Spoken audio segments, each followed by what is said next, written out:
इस वक्त हमारे साथ मौजूद हैं बीजेपी सांसद अनिल जैन जी। अनिल जी, राकेश टिकैत ने एबीपी न्यूज़ से खास तौर पर बातचीत की है और उन्होंने ये कहा है कि सरकार को हमसे बातचीत करनी चाहिए आकर के, सरकार को आना चाहिए और कमेटी से बातचीत करनी चाहिए आकर के। प्रधानमंत्री ने कहा है कि हम बातचीत को तैयार हैं, तो क्यों नहीं सरकार बातचीत करती? नहीं, सरकार बातचीत करने के लिए तैयार है और सरकार के बातचीत करने के तरीके होते हैं।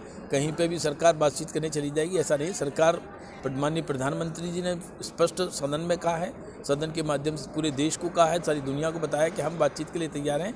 जो जायज़ है, जो ठीक है, उसको ठीक भी अगर कमी कहीं दिखती है ठीक करने को तैयार हैं।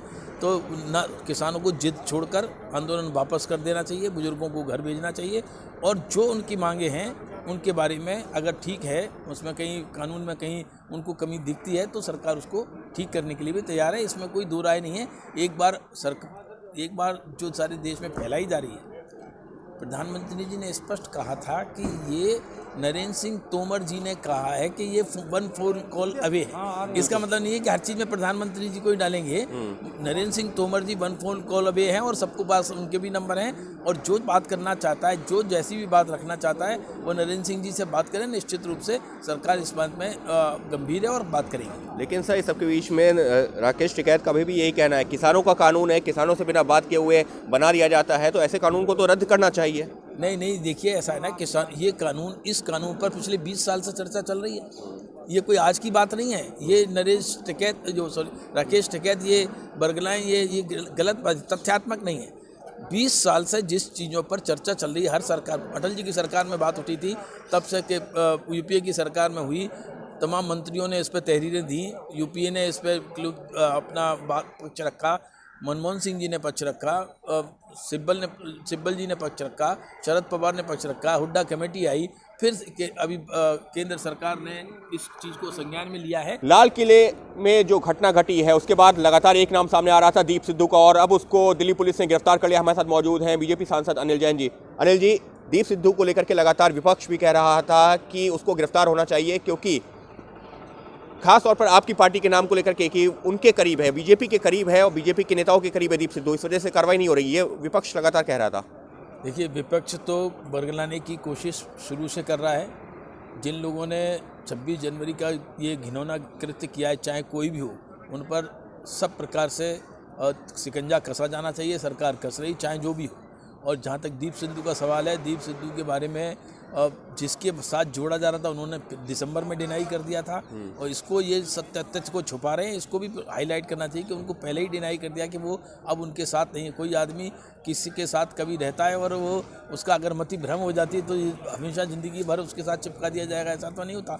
जब ये स्पष्ट हो गया और इसको उसके ऊपर तलवार ढाल बनाकर ये रख रहे थे, अब ये एक्सपोज हो गए हैं कि दीप सिद्धू भी गिरफ्तार हो गया। अब ये कहाँ से लाएंगे, किस षड्यंत्र के तरफ तहत लाएंगे कि बीजेपी का आदमी है कि इसका आदमी है, ये सरकार बचा रही है। ये मनगढ़ंत बातें कहने के आदी हैं और इन्होंने ये बात फैलाई है और कांग्रेस के लोग इसमें एक्सपर्ट हैं। ये यही बात शुरू से फैला रहे हैं कि कैसे भी इनके कंधे से बंदूक हट जाए, लेकिन ये बच नहीं सकते। ये भ्रम फैलाने में सबसे बड़ा रोल अगर किसी का है तो ये कांग्रेस पार्टी का है। सर, इसके साथ ही में लगातार ये कहा जा रहा है कि दीप सिद्धू के साथ में और भी लोग हैं, जिनमें से कई के ऊपर दिल्ली पुलिस ने नाम भी रखा हुआ है। तो मानते हैं जो अब ये पूरी घटना घटी थी, अब इस गिरफ्तारी के बाद में, पूछताछ के बाद में सच सामने आएगा कि किसके इशारे पर ये हुआ था, क्या पूर्व नियोजित थी या क्या था? निश्चित रूप से ये आएगा और जांच एजेंसी जब अपना काम कर रही हैं, वो इनके बहकाने या बरगलाने में नहीं आएंगी। वो तथ्य, दूध का दूध और पानी का पानी साफ होगा, इसके लिए वो काम कर रही हैं और काम करती रहेंगी। इसमें सारे देश के सामने स्थिति स्पष्ट हो जाएगी। महाराष्ट्र सरकार ने आदेश दिया है कि वो सेलिब्रिटीज़ जिन्होंने ट्वीट्स किए थे, खासतौर पर रिहाना और ग्रेटा के ट्वीट के बाद में, उनकी जांच होगी। हमारे साथ मौजूद हैं बीजेपी सांसद अनिल जैन जी। अनिल जी, अब उन सेलिब्रिटीज़ के ट्वीट की भी जांच होगी जिन्होंने रिहाना बहुत दुर्भाग्यपूर्ण है। महाराष्ट्र सरकार और उनके मंत्रियों का दिमाग एकदम दिवालिया हो गया है। अगर देश के भारत रत्न प्राप्त किए हुए ऐसे सेलिब्रिटीज़ के ट्वीट की जांच करने की बात कहते हैं, ये बहुत दुर्भाग्यपूर्ण है और सरकार लगता है कि सब विवेक खो बैठी है। देश के प्रति, देश के सम्मान में और देश की समस्याओं के प्रति गंभीरता दिखाकर अगर ट्वीट किया जाता है तो जांच करेंगे। और जांच किस बात की करेंगे जी? किसी देशद्रोही से मिलकर बात कर रहे हैं क्या? अगर मानो किसी ने किसी विचारधारा को प्राप्त करके और उससे अनुप्राणित होकर ट्वीट किया तो इसमें गलत क्या है?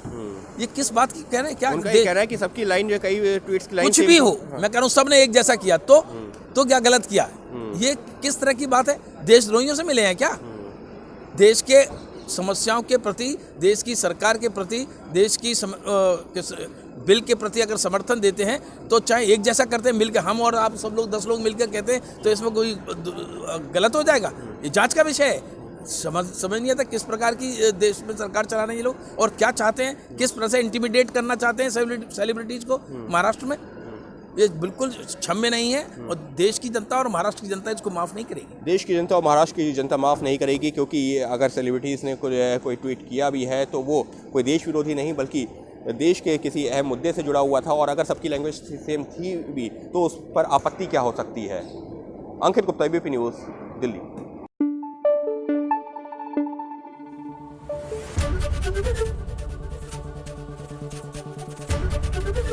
एबीपी न्यूज़ आपको रखे आगे।